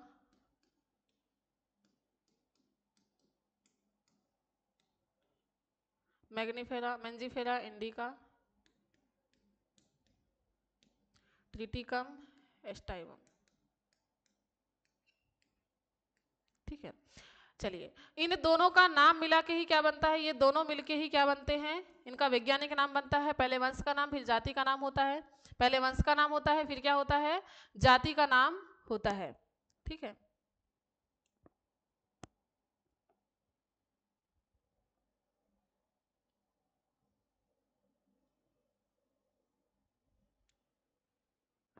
चलिए तो वंश का नाम और जाति का नाम से मिलकर बना है होता है इसका क्या वैज्ञानिक नाम। तो आपको वैज्ञानिक नाम खुद से लिखना है, क्या करना है, इसका वैज्ञानिक नाम लिखना है खुद से, जिससे क्या हो सके, आपको पता चल सके कि वंश का नाम पहले होगा और फिर क्या होगा, जाति का नाम होगा। पहले वंश का नाम फिर जाति का नाम होता है। ठीक है, तो होमो सेपियन, मस्का डोमेस्टिका, मैग्निफेरा इंडिका, ट्रिटियम एस्टाइवम, एक गेहूं का नाम। चलिए अब देखते हैं इसका परिचय। तो सबसे पहले हम देखेंगे जाति। तो मनुष्य की जाति क्या है बेटा, तो सेपियन है। मनुष्य का वंश कौन सा है, हम कौन से वंश से बिलोंग करते हैं, तो हम बिलोंग करते हैं होमो वंश से। हम किस वंश से बिलोंग करते हैं, होमो वंश। हमारा कुल क्या है, होमिनिड है। गण हम प्राइमेट गण से हैं, इसीलिए हम लोग क्या कहलाते हैं, चिंपैंजी के पूर्वज कहलाते हैं, क्योंकि चिंपैंजी और हम जो है वो एक ही गण से आते हैं। ठीक है, वर्ग कौन सा है, मेमेलिया है, और संघ कौन सा है, कॉर्डेटा। फाइलम कौन सा हो जाएगा, अगर हम बात करें किसकी, जगत की, हम बात करते हैं किसकी, जगत की बात करते हैं हम। तो जगत क्या है इसका, जगत एनिमेलिया, क्या है, एनिमेलिया। इसका जगत क्या है बेटा, तो जगत याद रखना है आपको, क्या, एनिमेलिया। एनिमेलिया मतलब एनिमल, जगत, एनिमल किंगडम से क्या होते हैं, ये बिलोंग करते हैं जल मनुष्य। फिर बात कर रहे हैं किसकी, घरेलू मक्खी की। तो घरेलू मक्खी का वैज्ञानिक नाम क्या है, मस्का डोमेस्टिका। जाति क्या है, डोमेस्टिका। वंश क्या है, मस्का। कुल क्या है, म्यूसिडी, म्यूसिडी कुल से बिलोंग करती है। गण क्या है, डिप्टेरा। वर्ग है इंसेक्टा। संघ है क्या, आर्थ्रोपोडा। फिर बात करें आम का। आम का वैज्ञानिक नाम क्या होता है, मेंजिफेरा इंडिका। आम का वैज्ञानिक नाम मेंजिफेरा इंडिका। ठीक है, और कुल क्या है, एनाकार्डियेसी। गण क्या है, सेपिंडेलस। वर्ग क्या है, द्विबीजपत्री वर्ग से आता है ये। और संघ क्या है, संघ, सॉरी हम बात कर रहे हैं किसकी बेटा, एक सेकेंड, हम बात कर रहे हैं घरेलू मक्खी की। घरेलू मक्खी का नाम हो गया था, चलिए घरेलू मक्खी हो गया था, आम की बात कर रहे हैं, सॉरी एक सेकेंड। मैग्निफेरा इंडिका, इसका वैज्ञानिक नाम है। इंडिका क्या है, इसकी जाति है। वंश क्या है, मैंगीफेरा है। फिर क्या है, कुल इसका एनाकार्डियेसी है। गण सेपिंडेल्स है। वर्ग क्या है, द्विबीजपत्री है, डाइकोटिलीडन है, इसमें 2 बीज पत्र पाए जाते हैं। संघ क्या है, एंजियोस्पर्म है। और जगत कौन सा है, पादप जगत है। ठीक है, फिर बात करते हैं किसकी, गेहूं की। ट्रिटिकम एस्टाइवम इसका वैज्ञानिक नाम है। ट्रिटिकम इसकी वंश है। एस्टाइवम जाति है। कुल क्या हो गया इसका, पोएसी फैमिली से बिलोंग करते हैं। पोएलस क्या है, इनका गण है। एक बीजपत्री पौधे हैं, इनमें केवल एक बीजपत्र पाया जाता है, एंजियोस्पर्म से ही आते हैं। और क्या होता है, ये जगत कौन से होते हैं, पादप जगत के अंतर्गत आते हैं। ठीक है, तो इस तरीके से बेटा ये क्या होता है, कुछ हायरार्की क्लासिफिकेशन इनके वर्गीकरण के लिए जरूरी था, इसीलिए हायरार्की क्लासिफिकेशन दिया गया था, जिसमें क्या होते हैं, 7 टेक्सा होते हैं। और इन 7 टेक्सा के आधार पर क्या किया जाता है, किसी भी जीव का क्या किया जाता है, परिचय दिया जाता है। ठीक है, आई होप कि आपको नॉमेनक्लेचर और जो हायरार्की क्लासिफिकेशन है वो क्लियर हुआ होगा। अब हम बढ़ते हैं बेटा, हमारे नेक्स्ट लेक्चर की तरफ बढ़ेंगे हम। आज की क्लास जो थी हमारी यहीं पर कंप्लीट करते हैं हम। इसके साथ में हाँ एक सेकेंड, हम क्या कर लेते हैं, इससे रिलेटेड कुछ क्वेश्चन कर लेते हैं बेटा। कुछ क्वेश्चन है इससे रिलेटेड, वो कर लेते हैं। चलिए, इसके कुछ क्वेश्चन हैं जो प्रीवियस ईयर में आए हुए हैं, तो इनको कर लेते हैं, इसके बाद हम आज की क्लास को करेंगे कंप्लीट। ठीक है, कुछ क्वेश्चन हैं जो प्रीवियस ईयर में आए हुए हैं, अभी तक जो हमने पढ़ा है उससे, तो उसके कुछ क्वेश्चन कर लेते हैं। इसके बाद हम आज की क्लास को क्या करते हैं, एंड करते हैं। हमारा जो नॉमेनक्लेचर वाला पार्ट था वो हो जाएगा क्या, कंप्लीट। तो चलिए बढ़ते हैं हम लोग क्वेश्चन की तरफ। तो बेटा पहला क्वेश्चन हमारा क्या है, द्विपदनाम पद्धति किसने दी थी। तो अभी हमने पढ़ा है, आंसर करना है आपको, कमेंट बॉक्स में इसका आंसर करना है कि द्विपदनाम पद्धति किसने दी थी। तो किसने दी थी, तो कैरोलस लिनियस ने दी थी। ठीक है, किसने दी थी, कैरोलस लिनियस ने दी थी। फिर क्या है, द्विनाम पद्धति द्विनाम नामकरण दर्शाता है, 2014 का आया हुआ क्वेश्चन है। द्विनाम नामकरण दर्शाता है किसको, वंश और जाति को, गण और परिवार को, जाति और उपजाति को, वंश या परिवार को। तो किसको दर्शाता है बेटा, किसको दर्शाता है, तो वंश और जाति के नाम को दर्शाता है कौन, द्विनाम नामकरण। ठीक है। तीसरा क्वेश्चन है बेटा, ये भी 2014 में आया हुआ है। वर्गीकरण की 5 जगत प्रणाली का प्रतिपादन किसने किया था? तो 5 जगत प्रणाली किसने दिया था? तो अभी हमने देखा किसने दिया था? कैरोलस लिनियस ने, आर.एस. व्हिटेकर ने, हाइमेन ने या मेयर ने? तो किसने दिया था? कमेंट बॉक्स में जल्दी से कमेंट करना है बेटा। किसने दिया था? तो व्हिटेकर ने दिया था। ठीक है। फिर चौथा क्या है? सभी जैविकी वर्गीकरण को 2 जगत में वर्गीकरण किया गया था। जो जीव थे इनको 2 जगत में वर्गीकरण किया गया था, कैरोलस लिनियस ने किया था, अभी हमने देखा था। तो वो जो वर्गीकरण है उसमें जीवों को कितने भागों में बांटा गया था ये पूछा जा रहा है। ये 2016 में आया हुआ क्वेश्चन है बेटा। तो ये किसने किया था, सॉरी कितने भागों में किया गया था? तो प्लांटी और एनिमेलिया में किया गया था, मोनेरा एनिमेलिया में किया गया था, प्रोटिस्टा एनिमेलिया में किया गया था या प्रोटिस्टा प्लांटी में किया गया था? तो क्या हुआ था, किसमें किया गया था? प्लांटी और एनिमेलिया में सबसे पहले 2 जगत वर्गीकरण में जीवों को वर्गीकृत किया गया था। ठीक है। किसने किया था? तो कैरोलस लिनियस ने किया था। ठीक है बेटा। तो ये था आपका 2016 में आया हुआ क्वेश्चन। नेक्स्ट है हमारा, सर जूलियन हक्सले द्वारा प्रस्तावित न्यू सिस्टमेटिक्स को क्या कहा जाता है? न्यू सिस्टमेटिक्स को क्या कहा जाता है? ये वर्गीकरण का क्वेश्चन है बेटा। वर्गीकरण आप बॉटनी में पढ़ेंगे तो ये वर्गीकरण का क्वेश्चन है। सर जूलियन हक्सले द्वारा प्रस्तावित न्यू सिस्टमेटिक्स को कहा जाता है तो फेनेटिक्स कहा जाता है, बायोसिस्टमेटिक्स कहा जाता है, क्लेडिस्टिक्स कहा जाता है या न्यूमेरिकल टेक्सोनॉमी कहा जाता है? तो इसको याद रखना है, क्या कहा जाता है? फेनेटिक्स। 2 जातियां एक निकेतन में नहीं रह सकती, यह सिद्धांत किसका था? 2 जातियां एक निकेतन में नहीं रह सकती, मतलब अलग अलग प्रकार की जातियां अगर हैं, जैसे कि मनुष्य है और जानवर हैं, ये एक ही जगह पर निवास कर सकते हैं क्या? नहीं कर सकते। उनके लिए भी क्या होता है? अलग स्थान होता है। तो ये सिद्धांत किसने दिया था? क्या वीन सिद्धांत था, एलिस सिद्धांत था, गोस सिद्धांत था या मेंडल सिद्धांत था? तो ये था बेटा कौन सा सिद्धांत? गोस सिद्धांत। ठीक है। फिर क्या है? लीनियस का पादप वर्गीकरण है। लीनियस ने जो पादप वर्गीकरण दिया था वो कैसा था? अभी मैंने थोड़ी देर पहले इसका डिस्कस किया था। प्राकृतिक था, जातिवृत्ति था, कृत्रिम था या इनमें से कोई नहीं? तो बेटा जो पादप वर्गीकरण था वो कृत्रिम था, जीव वर्गीकरण कैसा था? प्राकृतिक था। ठीक है। फिर है, निम्नलिखित में से कौन सा वर्गीकरण सहायक किसी क्षेत्र में पाई जाने वाली प्रजातियों के नामों की पहचान हेतु जानकारी प्रदान करता है? इनमें से कौन सी चीज ऐसी है जो जीवों के नामकरण हेतु क्या करती है? जानकारी प्रदान करती है। तो ये क्या है? नियम पुस्तिका है, वर्गीकी संग्रह है मतलब कैटलॉग है, वर्गक संग्रह है, वनस्पति समूह है या फिर मोनोग्राफ है? तो इसका आंसर आपको कमेंट बॉक्स में कमेंट करके बताना है। इसका आंसर मैं नहीं बता रही हूँ, अगर आपको नहीं पता होगा तो मैं आपका इस नेक्स्ट लेक्चर में इसका आंसर दूंगी। ठीक है।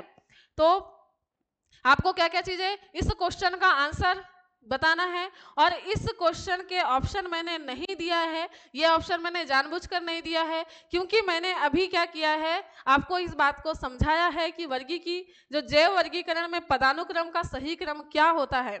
जैव वर्गीकरण में जो हमने वर्गीकी पदानुक्रम लिखा है, इसका सही वर्गीकरण क्या होता है, सही पदानुक्रम क्या होता है, ये मैंने अभी आपको पढ़ाया है। तो मैंने इसका जानबूझ के इसका ऑप्शन नहीं दिया है। आपको इसका ऑप्शन सही आंसर क्या करना है? कमेंट बॉक्स में कमेंट करके बताना है। ठीक है। तो आपके लिए ये 2 क्या है? होमवर्क है। क्या? 8 और 9 क्वेश्चन आपको क्या करना है? कमेंट बॉक्स में कमेंट करके बताना है कि इसका आंसर क्या होगा। ठीक है बेटा। चलिए आज की क्लास को यहीं पर हम एंड करते हैं। मिलते हैं हम लोग नेक्स्ट लेक्चर में नेक्स्ट टॉपिक के साथ में। बेटा पढ़ते रहिए, रिवीजन करते रहिए, जिससे कि हमको क्या कर सके, हम जो जल्दी से जल्दी जो हम तैयारी करना चाहते हैं, कम समय में ज़्यादा तैयारियां करना चाहते हैं, तो वो क्या हो सके, आपका जो लक्ष्य है वो पूरा हो सके। ठीक है। तो क्या करिए, यहाँ से पढ़ने के बाद में आप रिवीजन करते हुए चलिए। अगर आपको लेक्चर अच्छा लग रहा है तो लाइक शेयर और कमेंट करना नहीं भूलना है। अपने दोस्तों को शेयर करना है जिससे उसको भी क्या हो सके, अच्छी जानकारियाँ मिल सके, वो भी अपनी तैयारी कर सके। ठीक है। और अगर आपको ऐसे ही वीडियो चाहिए तो क्या करना है, इंस्पायर एकेडमी बालाघाट के चैनल को सब्सक्राइब करना है। बेटा पीएनएसटी का जो क्रैश कोर्स है हमारा, वो यूट्यूब पर फ्री उपलब्ध हो रहा है। तो आपको क्या करना है, इंस्पायर एकेडमी बालाघाट के चैनल को सब्सक्राइब करना है। ठीक है। चलिए bye bye, take care, have a nice day, thank you.